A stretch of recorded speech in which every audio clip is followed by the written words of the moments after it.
Run it up, then run it back. Run it up, then run it back. Run it up, then run it back. Run it up, then run it back. Yeah. Oh my God, we made it to Wednesday, y'all. Happy, and welcome, Boogie, with your sweet. Look at us, Lou. Where are you? Our stylist put together outfits. My hoodie's sitting right there too, and my We're so hat. close. We're so close. We could have done this right. All right. Well, you know what? That's all right. We look awesome. This is Run It Back. Michelle, Boogie, Lou, Will. We have a lot of basketball to get to, and also some kind of fun topics that we're gonna get to as well. But this was a good one. We got a survival here. Pistons surviving the Nuggets comeback, 109-107. 4 starters, of course, including Jokic, not playing for Denver in this one. But Cade Cunningham finishes with 22-11, 0 turnovers. We love that. Jamal Murray, 24-10, 9-2.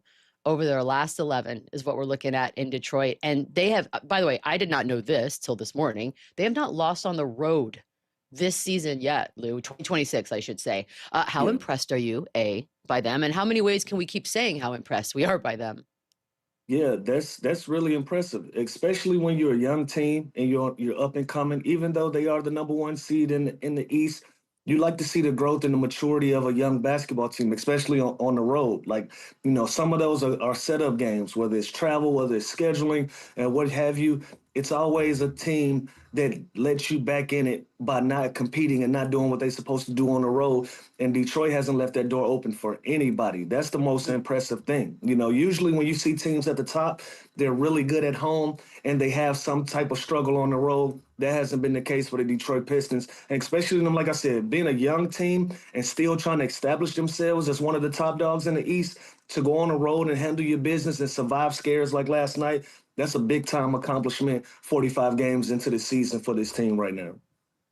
I agree. Go ahead, Boogie. Sorry. Everything that this Pistons team is showing is that they're a poised team. They're mature beyond their years, and they're a very consistent team. It's hard to be a good team in general, but to be a team that's exceptional on the road is tough to do in any league.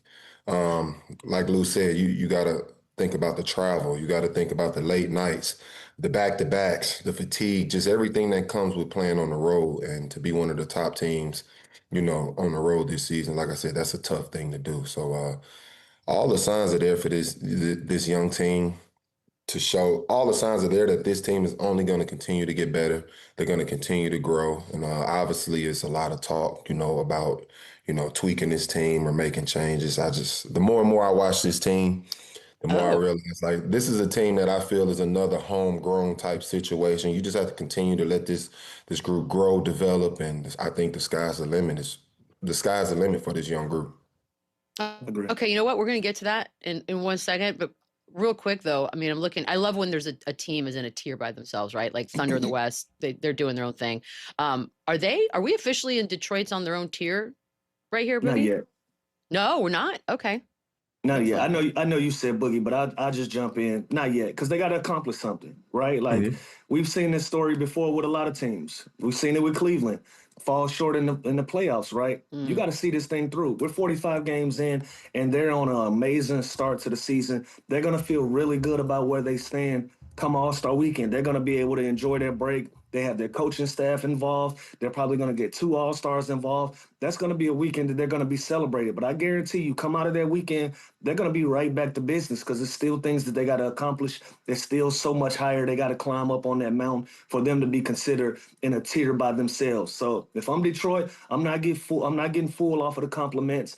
I'm not looking ahead. I'm not doing any of those things. I'm staying one game at a time. I'm staying focused. Listen, like, we just talked about them being #1, right?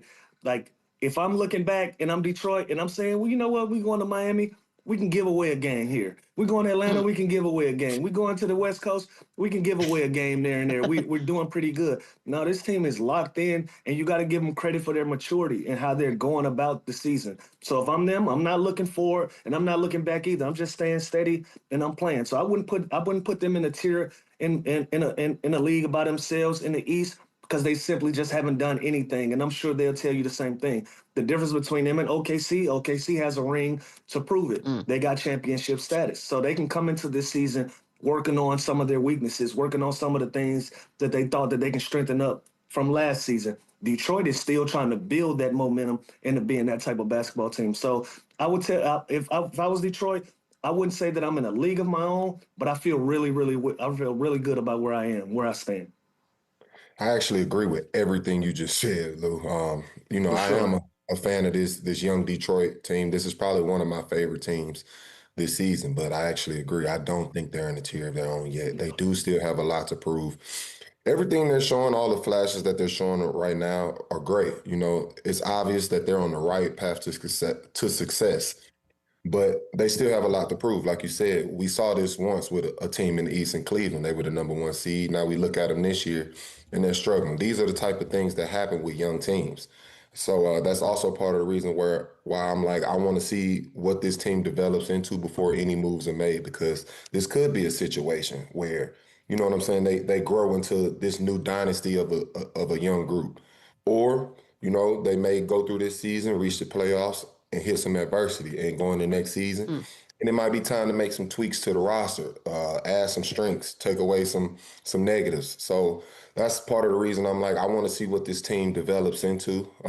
As of this season and saying that they're in a tier of their own, no, they're not. I agree with you, Lou. But they are on the right path, and everything they're doing right now is the path to success. So I agree with you. We're not going to just I mean, look, it's mock draft time, it's mock trade time. Like, that's the whole internet right now as we get closer and closer to the deadline. I kind of tend to agree with you guys on this one. Sort of let it marinate and see what happens. But there are some fairly big names floating around out there that may or may not get moved. Boogie sort of already referenced the fact that you don't really want to make any changes, Lou. Is there anything? I mean, look, it doesn't have to be the biggest, splashiest move, but would you add or take away something? Yeah, like I said, if we're gonna nitpick this group and look at this roster, probably bench scoring. Like you probably want to strengthen up that bench when Cade Cunningham goes out. You want to have somebody that can be able to withstand those runs that other teams. And I said it yesterday, I think they already have that guy in uniform. That's going to be Tobias Harris for me. It's a luxury for him to play alongside of Cade Cunningham, where he can go about his business and do his thing without all the pressures of being a 1A or 1B type of guy and being a veteran in this league and being able to be a guy that can score the basketball at a high clip. I think Tobias Harris can be that guy. Now, like I said, if we're just trying to do anything, look into the bench, look into strengthening the bench. But also, if I'm Detroit in the way that I'm playing, I'm not shaking the tree at all. I'm not making any big splashes, any big moves, bringing in a big name guy. That might throw off the chemistry. It might throw off the way that you guys play in the way that you've been able to operate so far in this season. So if I'm them, I'm making phone calls. I'm knocking on doors. I'm listening to phone calls as well. But if I don't hear anything that I feels like really puts me over the edge, I'm not touching anything that's wrong with this team at all. It's a good place to be. It's a really good place to be. By the way, disrespectful odds to win the East plus 320. I don't normally pay attention, but that seems rude to me, quite frankly. Also rude to me is the fact that Cade is third right now as far as the odds-on favorite to win MVP. However, averaging 25 and 10, number one team in the East, also kind of the one guy that seems to be doing it without any sort of second fiddle, if you will. Boogie, make the case why he should be our guy, MVP. I think you just did. You said it right there. This is a guy that's carrying a team in the East, a number one team in the East at that, and he doesn't have a so-called second option or second superstar next to him. 25 and 10, that's rare to see today from a PG, because most PGs in today's game are looking to score. So to see a PG averaging 10 assists in today's game, that's a rarity in itself. And he's able to control the game on both sides of the floor. A lot of the MVPs that we're talking about as of right now, they're playing one side of the floor. This is a guy that's not only plays both sides of the floor, but actually embraces, playing defense. So I think everything that he's doing this season, he deserves all the credit in the world. And his name being at the top of the MVP talks should be a real thing. This guy is doing everything he's supposed to do. He's leading.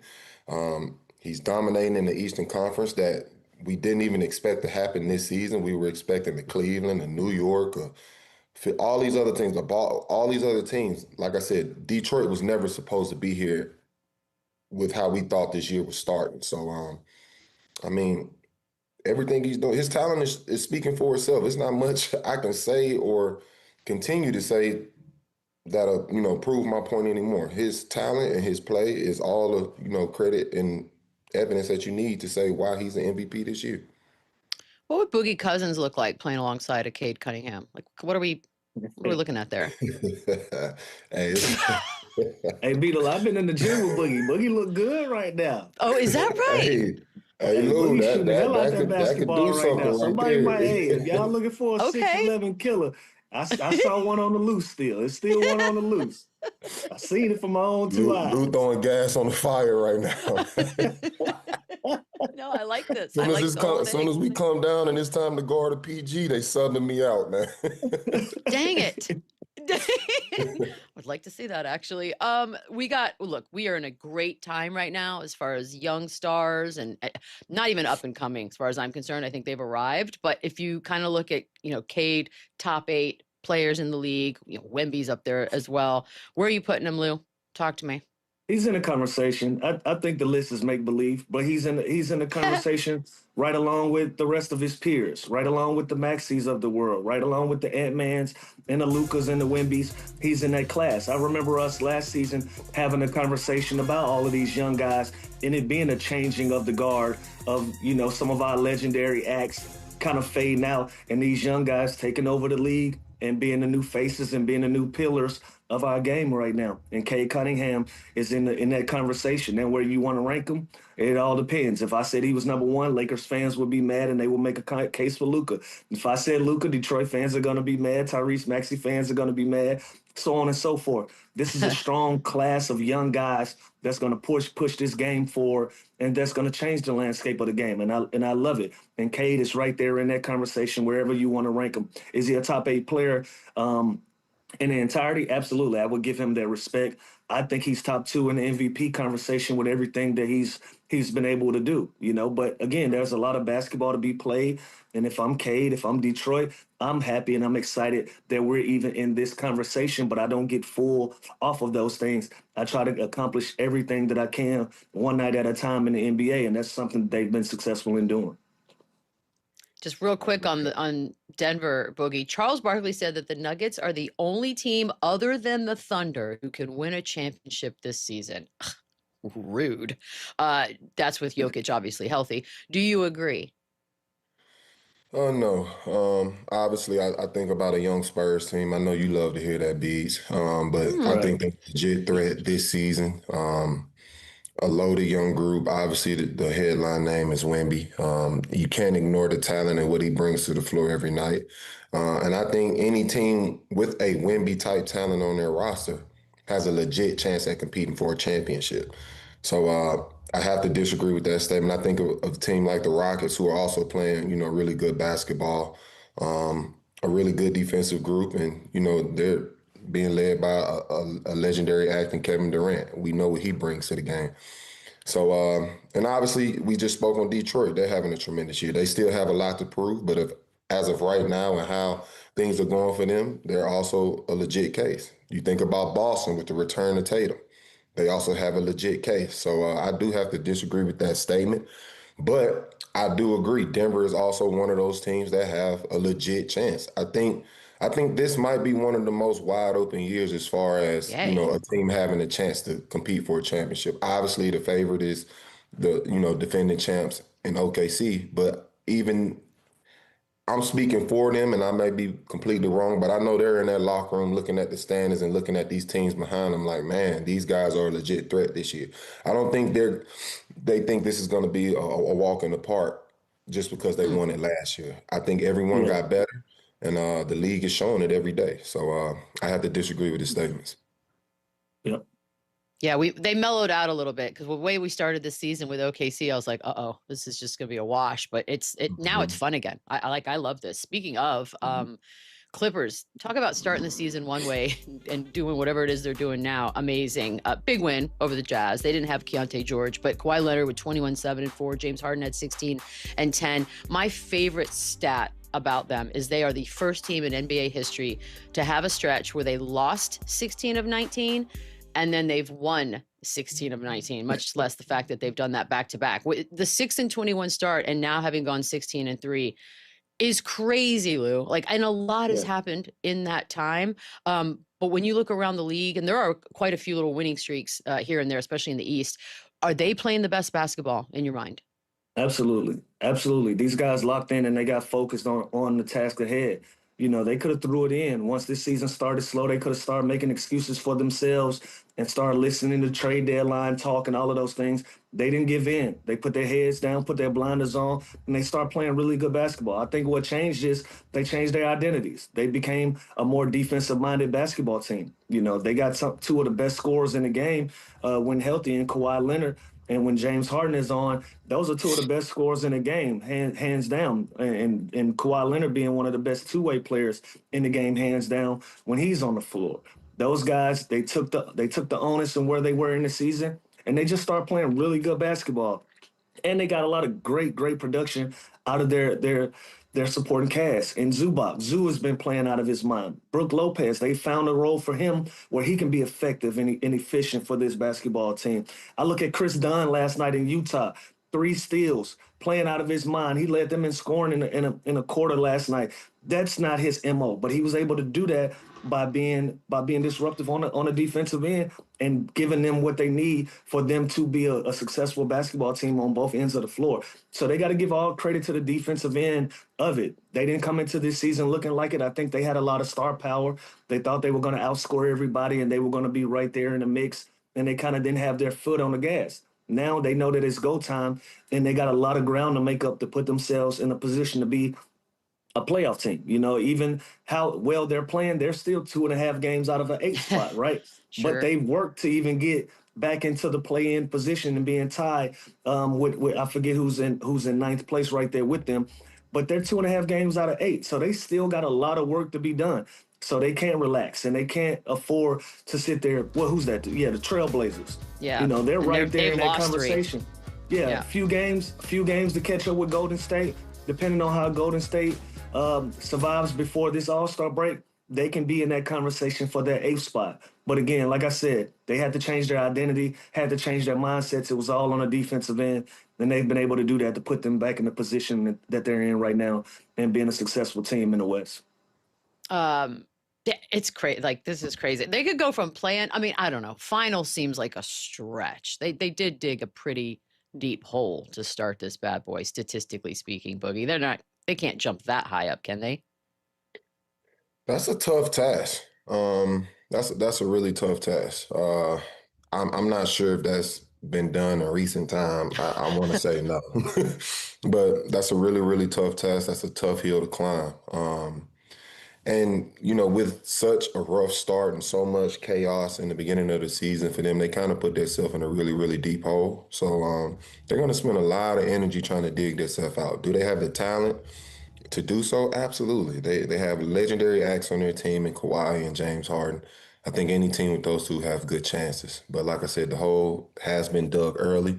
So my only concern is digging yourself out of that hole makes it that much tougher to have, the energy and the push towards the end of the year or even come playoff time or Mm. play-in time to have that energy to use again to try to make another run. So I'm a little concerned with, how much work they have ahead to gain ground from the rough start, but they do have the talent to do so. But to speak on the finals, Mm-mm. that's a tough one. That's a tough one.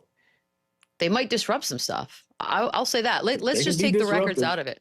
Yeah, they might be a pain in Well, the there's a neck to big quite a difference few in being people. disruptive Yeah, and going they on can the be finals. disruptive for Yeah. sure. Yeah, Um, they can make some bad evenings for some people. So I oh, it's do gonna be, believe well, I that. mean, again, you never know. Like, it just takes some bad luck for one team, good luck for another. If you just threw the records out, right, and you were just watching basketball, Lou, right now between the Lakers and the Clippers, we're obviously going to stay in Los Angeles for this one. Who's the better team? Like, who are you taking? Well, right now you have to say the Clippers. I think the Clippers are playing the best basketball in all of the NBA, not just LA. Being 9-1 in their last 10, I think the Lakers will switch places with them. But we can't ignore the fact. I know you said take the records out of it. We can't ignore the fact that the Lakers are 10 games over 500 either.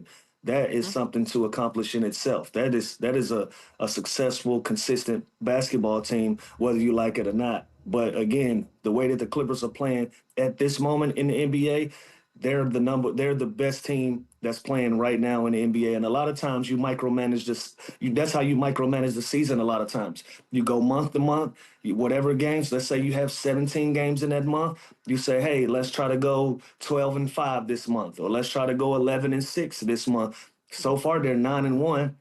In January, moving towards February, you got to give them credit for that. So the way that the season is micromanaged month by month, they're playing some of the best basketball, not only in LA but all of the NBA. So it ain't just the Lakers to me. You still got to give respect to the Lakers and where they are in the standings and what they've been able to do at this juncture in the season. But right now, the Clippers are the hottest team in the league for sure. I'm gonna have to disagree with Lou on that one. Yes, the Clippers are hot right now, but I'd much rather be in the Lakers situation. Absolutely.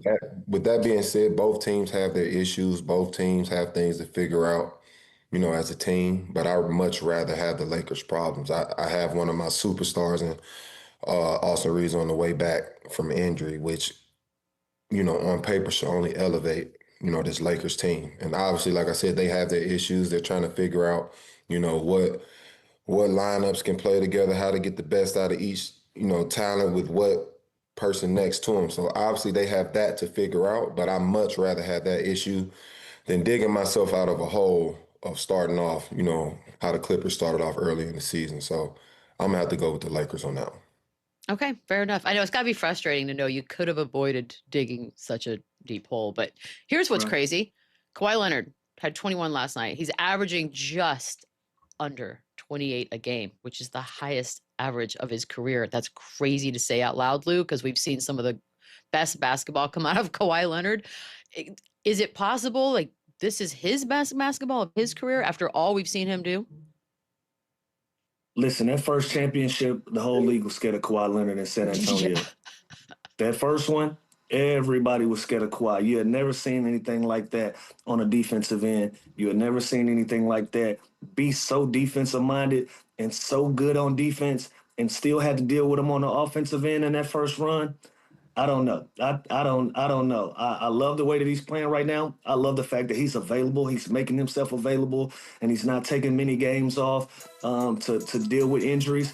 But man, that first championship run, I'm sorry, you could see it. Like you can just see it. Like he had guys visibly shook, down to the viral clip that you've seen of LeBron James saying, like, damn, when he was checking back into the game when they were playing against the Miami Heat. Like, that is a different level of hooping when you look around the league. And so I got to say no. I can't say this is the best basketball that I've seen him play. I've seen him put fear in the NBA. And right now, I don't know if a lot of teams are feeling that way about the Clippers until they put themselves in a position to be that playoff contending team or to be disruptive, like we said, in the playoffs for us to say that this is his best basketball of his career. I'm going to take it a step even further, Lou. That was an incredible season for him. Absolutely. Everything you're saying is right. But I think he had an even better season with his finals run with the Raptors. Yeah, I think the Raptors, yeah. And I was on the receiving end of that. I got caught up in a few of those matchups to where the guy had a look in his eye like no other, and he was in a zone that we've never seen before. I felt like every shot he threw up didn't even touch the net. So to say, is this the best stretch? I'm going to have to disagree. I saw him at a much, much higher level in that finals run. And is this similar? Yeah. But I'm going to take that finals run over any stretch of basketball he's ever played. It's just cool to be able to have it in the conversation. We've seen him available for long stretches of time, and we've forgotten how good Kawhi Leonard is at basketball, right? Like, we just haven't been able to get it consistently. Now that we're getting a consistent dose and seeing him night in and night out, you're like, oh, damn, why aren't we adding Kawhi Leonard into a lot of these conversations that we're having about other players around the league? He's been available. He's been able to put pressure on everybody and shine a light back on him as one of the best two-way players in the league. I think that's it. I think we all just sort of thought, okay, well, the best of Kawhi is behind us, and we kind of moved on. Oh, we were wrong. Oops. Absolutely. According to The Athletic, Boogie, you go first on this one. Clippers are giving president of basketball operations, Lawrence Frank, a 4-year extension. What are you doing? Why are you sitting like that? Both y'all. A little stretching. I know. Y'all both been critical of Lawrence Frank. So Were you shocked? I mean, we kind of heard murmurs about this, but here it I'm is. I'm shocked. I mean, I'm shocked more so because one, I can't relate to privilege. This isn't, something that's ever really been a part of my life. Everything I've ever worked for, I got it out the mud. I've grinded for it. I've put blood, sweat, and tears.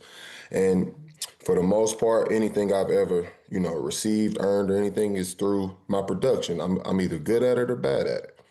And sometimes it goes my way, sometimes it don't. But at the end of the day, it's based off, what I do in my production. So based off that standard, I can't relate to this in no way, shape, or form.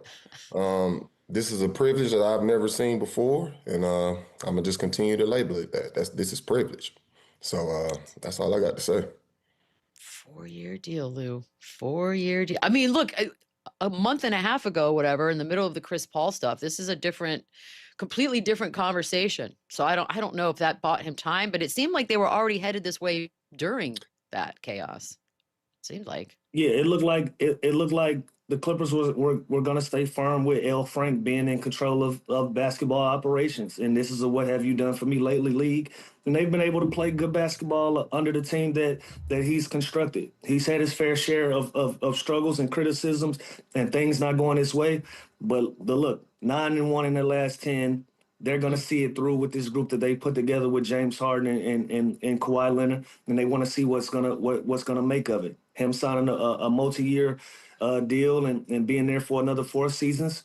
Let's see what happens from it. As you know, I've been critical of L. Frank, and L. Frank has made some decisions that didn't necessarily agree with me personally or as a fan of the Los Angeles Clippers and me being the alumni of the Clippers. But again, Steve Ballmer is seeing it through with L. Frank. Let's see what he makes of it. Simple and plain. Okay, fair enough. We got more stuff to do.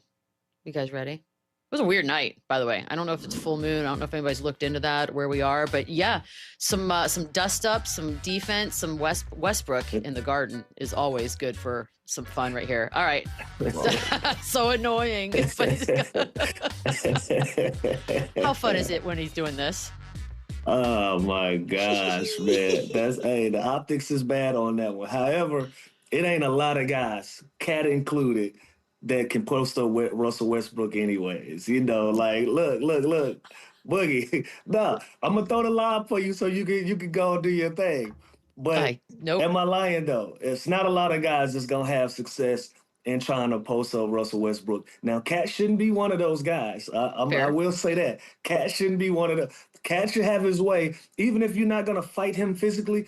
Man, turn and shoot over him. You 6-7 inches taller than him. Just turn and shoot over him, make him foul you, put some pressure on him. But to have your back to him and him push you all the way out and then you turn the ball over, it's bad optics. But I'll let Boogie get in his bag on that one. I mean, much respect to Russ. Like, definitely one of the big. Why the deep breath though? Why the deep breath? Yeah, he's like preparing. I don't mentally. like it. As a big, I don't like it. I don't think it's acceptable. I don't think it's okay. And the standard has to be set much higher. And like I said, this is no disrespect to Russ. He's one of the most physical guards we've ever seen in this league. So, credit to him for standing his ground. But as a big, this is unacceptable. It should never be an instance in a game to where these type of things are happening. Cat is obviously 6, 7, 8 inches taller than. I'm disappointed. I'm like a disappointed father right now. Hey, see, my perspective is different.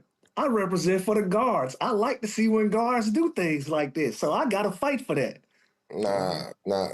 Lou, you know how I rock. If I get a guard on me, I'm gonna make sure you never try to match up with me again. It's no different than when the big switches on the guard. The guard eyes light up. It's like I can't believe you're brave enough to guard me out here on the perimeter. You're gonna make an example out of me. And all I'm saying is Cat should be doing the same thing when it's any type of a switch to a guard on the block. No guard should be pushing you off your block.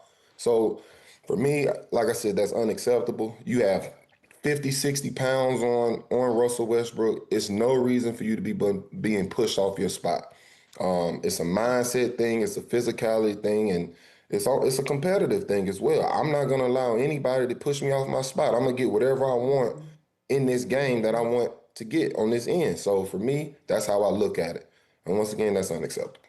Guards up Okay. one, big dog. I'm sorry. The guards is up Okay. one, big dog. Okay. 1-0. It's reminded some folks of another time, another moment. I felt kind of, here we go. Here's Cat. I don't know what's being said. I don't know what's being done. What is being said, by the way? This is Jeff Teague's fault. This all Jeff Teague here, man. Oh, that's rude. That is a rough still. I'm not gonna lie to you. Man, shout out to Cat. That's little bro, man. I got a lot. He of looks like love a baby. Yeah, he was a baby. This that UK picture. connection, man. You got to have that conversation. Y'all got to get that right, man. Y'all can't have this on y'all jacket, man. I just, for me, I'm actually a huge fan of Cat, and I hate the public perception. I hate the narrative that's on his name. I think he's one of the most talented bigs in the NBA, one that the league has ever seen, especially as a shooter. So for me, with all that talent, I just hate the narrative that continues to, go over his name. It should be about how good he is, not. And don't get it twisted. Every player that ever lace up has a weakness to his game. So that's besides the point. But the thing I'm trying to say is what should be highlighted with Cat is all his positives, not the things that he lacked. And I just hate that for him. He's too talented. He's too good of a player. And I just want him to get it right at the end of the day. So I just hate the narrative that's over his name. See that, Louie? Turn it around. Turn it around there in the end. He got to. Nice. It's that royal blue connection. He got to represent. He got to be hard on his little brother. That's gonna be love with that as well. Then he got to. I sat through an entire Knicks game at the Cup, not knowing I was sitting next to Cat's dad, mocking Cat with Boogie, not telling me that was Cat's dad for the entire first half. So you know what? I don't have time for Boogie Cousins. I was just waiting on the fireworks, No, it turned out we're great. We're besties. But yeah, it was weird for a minute. We're going to take a quick break. We got more Run It Back on the other side. Run it up, then run it back.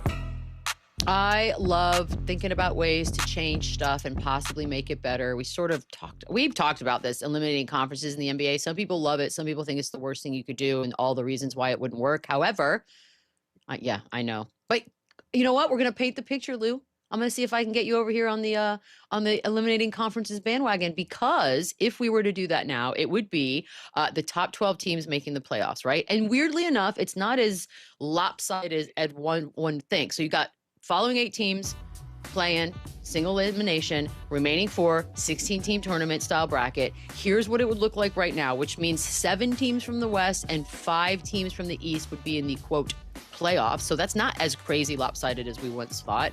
And 5 from the East, 3 from the West would be in the play-in. Okay, number one, I think this actually goes to make the argument that perhaps while the West is probably a little bit better, it's not as dominant as we once thought, Lou. Like we've been talking crazy, like the East is garbage and the West is awesome. But look at this. It's not that crazy. Thoughts? It is crazy. And even if we did like the traditional 1 through 8, right? Okay. As it stood from, if we can get that graphic back up, throw it up there again. Yeah. Yeah, but if we 1 through 8 right now, first round would be the Pistons and the Lakers. Look at the commute that both of these teams got to make for a playoff round. Here we go. By horse and wagon, is that what you're worried about? That the horse and wagon commute's going to take too long? No, it's not a horse and wagon. I think you guys just don't understand how much of a thing that is for teams and for travel. If you're trying to get the quality of a game, like if you're trying to get quality of a game, and we're traveling across the country every 4 days to play games, you're not going to get the quality of the game that you want. Now, you're not. I'm telling you, as a 2-3-2. You got time. You got time to get there. It's only chill. my life's work, Beadle. I'm telling you. But Boogie's laughing, and I don't know which way he's going to go on this. This is like I have no idea where he can have his own opinion. Let's ask Boogie. He can have his own opinion. Do you not think it'd be more fun to watch? I'm actually open to it.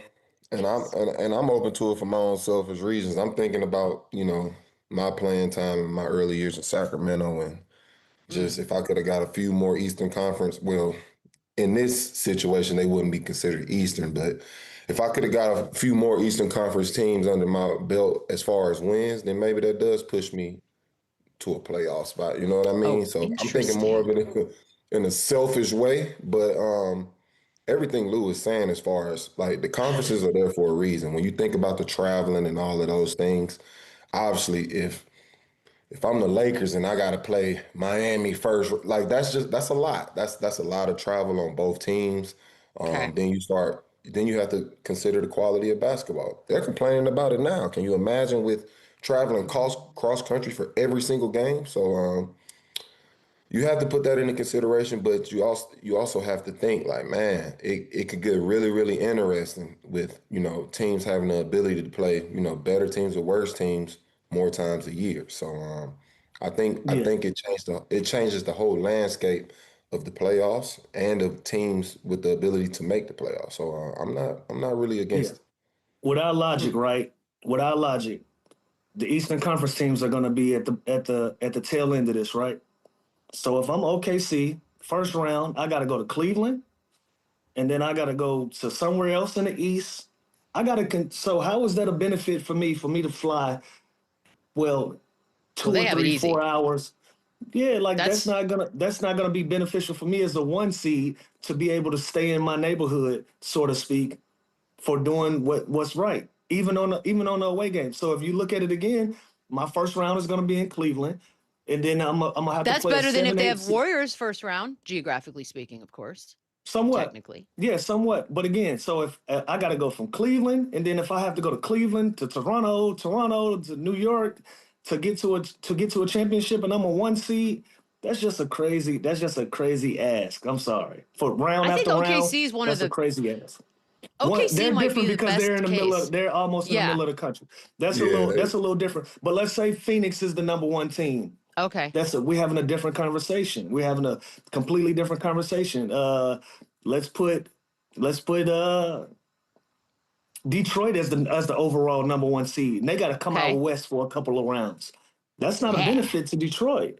It's not a But benefit it's to a them. benefit to the fans because now you get to see these stars more than once. Like, I kind of love that for Yeah. everybody. Don't you think the That fans part would I be could that stoked? part I could feel, but I can only look at it as a player. I can only look at it as somebody who's been in these shoes before, and I'm like, damn, that would be crazy to that's experience that, brutal. especially if I'm a one or two seed and I got to go across the country for 3 games and then do it again and again based on standings. Like that wouldn't be a benefit to me. I'm going to ask this next question, but I'm going to preface it with I'm about to say a lot of words and I'm going to confuse myself in doing so. So bear with me. All right. Now, you're gonna keep the divisions, okay? Yeah, no, because this is where the numbers start and my brain fries. So 4 times a year, 20 total games, you're gonna play the divisions. Mhm. Every other team twice, 50 total games. The remaining 12 games that you would play against different divisions from across the league, which basically would give you the opportunity to have your Stephs, your LeBrons, your KDs go to places like Madison Square Garden more than once a season. I mean, at the end of the day, I feel like this is all geared towards how do we Then get stars into Madison go back Square to Cleveland, Garden? then, Bron.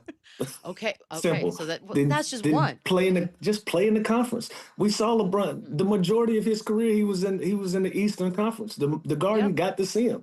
Now, however, it is what it is. Did they get to see Steph Curry twice a year? No. But you know No. who did? Everybody in the Western Conference. That's just how the cookie crumbles. When KD was in the Eastern Conference, they got to see KD twice a year. That's just how it is. It's nobody is ever going to be happy with how this thing is structured. And also, I just don't want the league to get into a space where everything is just so gimmicky and wide open and it doesn't have great structure. Like some of Okay. these things, some of the lay of the land that's been created, we gotta keep that infrastructure. We gotta keep it. I agree. And Okay. from a fan's perspective, I think a fan's perspective in Madison Square Garden, they would absolutely love to see, Sure. LeBron an extra couple, 2, 3 times a year.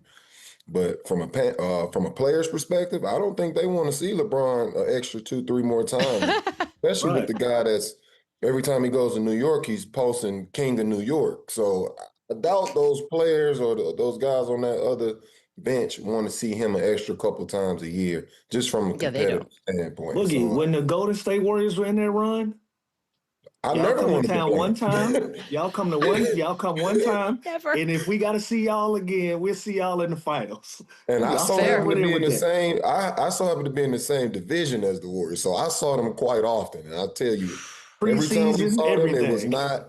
It was not where I was excited to see them in my building. You know what I mean? So, like I said, as a Okay. player, I don't know if I want to see LeBron or KD or Steph or any of these superstars extra 2-3 times a year. Okay, fine, No fine. doubt. How about I sell you on a bracket? Throw the bracket up there. Tell me you're not excited about the potential of some of these matchups. No, look at that If- Thunder Magic Thunder travel. Magic Look at Hill. that. And then look at the second round. Look at the second round if they were to get through that. You got to go to What? New York or Toronto. Oh, And I'm And? the that's number brutal. one seed. Look what I got to That's go brutal. through to You're win in the a middle of the championship. country. It's like a 3.5-hour flight And let's regardless. say the Sixers come out of that. Now I The got to go to Nuggets, Philly too? the Nuggets Come got on, man. Philly first round. That's crazy. Oh, man. No, Y'all are bad deal. y'all are acting like It's a one of bad these is in deal. Australia and the other one's in Russia. Like these are the types of flights you're telling me. It's a bad deal. Listen, Kinda we close. have West Coast trips for a reason. You have two-week trips to go on. If you're an Eastern Conference team, you go to the West Coast for 2 weeks. You knock a bunch of those games out. And in like 2 months, you go back for 2 weeks. You're talking about doing this week after week after week after week for the entirety of the playoffs. No player wants to go through that. That bracket is awesome. There's a I potential fly to here LA to make once new every 2 rivalries. weeks. I wish I would fly across the country once a week during the playoffs. I just want it to be fun, guys. I For want it a to be the month. best For case. 6 weeks. For 6 weeks, Yeah. I'm doing that trip every week. No. No, but for the just. I think it would There be we go. really I fun. think I got her. I think I got her. No, you Boogie. didn't because I look at You can't put the bracket Boogie, up one more listen, time. So Beadle, There is potential here. if you're a member of the media, if you're Sure. a member of the I've been media one. and you have to travel with one of these teams and you got to Yeah. fly across the country once a week for 6 straight weeks, how Yep. are you going to feel on those? How are you going to feel on those rides? On those plane rides? Is Big Pharma still making Xanax? Because I'm fine. Oh my God! I'm like, My we're God. good, man. See? We just gotta- See, and that is part of the problem. Look what it takes to get this done. Look what it takes to get this done. Okay, I do that for an No. hour flight. That's my own problem. We take a quick break or run it back. On the other side. Run it back, yeah. Run it up, then run it back. Got a little buying that. According to ESPN's Anthony Slater, the Warriors are less likely to trade Jonathan Kuminga now that Jimmy Butler's hurt. I can't do this, Boogie. I can't do this anymore. I can't. We can't. Are we buying this? I just feel like I'm in a toxic relationship that I'm not really a part of, but I'm forced to be in it. Like, Yes. I don't want to be here anymore. I don't want to talk about this. No, like, this is probably one of the most ugly situations I've ever seen involving a franchise and a player. It literally makes no sense. If you keep them, it doesn't make sense. If you trade them, it doesn't make, like, none of this makes sense. Like, Ugh. I'm just ready for this to be over. Whatever happens, happens. I wish the absolute best for Jonathan Kuminga. I hope he can find his feet in this league. He can find a situation that's beneficial for him. And the other person I'm concerned about in this is Steph Curry. I hope you're able to end your career correctly, compete at a high level towards the end. And, you know, I hope whatever's going on in your organization, I say that's Steph's organization, you know, I hope y'all right the ship. But this is the ugliest situation I've ever seen, and I literally can't wait for it to be over. I hate talking about. I'm tired of talking about it. This is stupid. Lou, did you just get brighter? What happened? The sun just shine in your room? I discovered a light. Just now on Wednesday? Okay, you know, let's All just. right, we're move gonna do on. this again tomorrow. I'll be better lit tomorrow. Jason Tatum recently, okay, good. We don't have to talk about Jonathan Kuminga. Jason Tatum recently said, quote, "The career I have right now, if I had it with the Memphis Grizzlies, I would have a statue outside of the arena right now." Okay, are we buying that, Lou? That's a statement. I mean, that's I'm buying facts. that. I'm buying that. Listen, let's run it down. I got it right here. An NBA champion, 6-time NBA All-Star, 4-time first team All NBA, 2-time Olympic gold medalist, All-Star game MVP if you want to just throw some sprinkles on top. that is statue worthy in Memphis. That's statue worthy in a few different places. Trust me. So listen, I don't know who's offended by this or if anybody got offended, but he ain't lying. That is statue worthy in Memphis, Tennessee, down on Beale Street at the FedEx Forum for sure, for sure. If he was able to do all of that in a Grizzlies uniform. And if you don't buy that, let's do this. Take Jason Tatum out of it and give Ja Morant this same stat line of accomplishments, and that is a statue. So if I'm Jason Tatum, why not? I agree. Yeah, I'm agreeing too. I don't see why anybody would be offended either. I think not only for the Memphis Grizzlies, I think this would be a statue for the Kings. I think it would be one for the Atlanta Hawks. We can name a few more teams. So that's fair.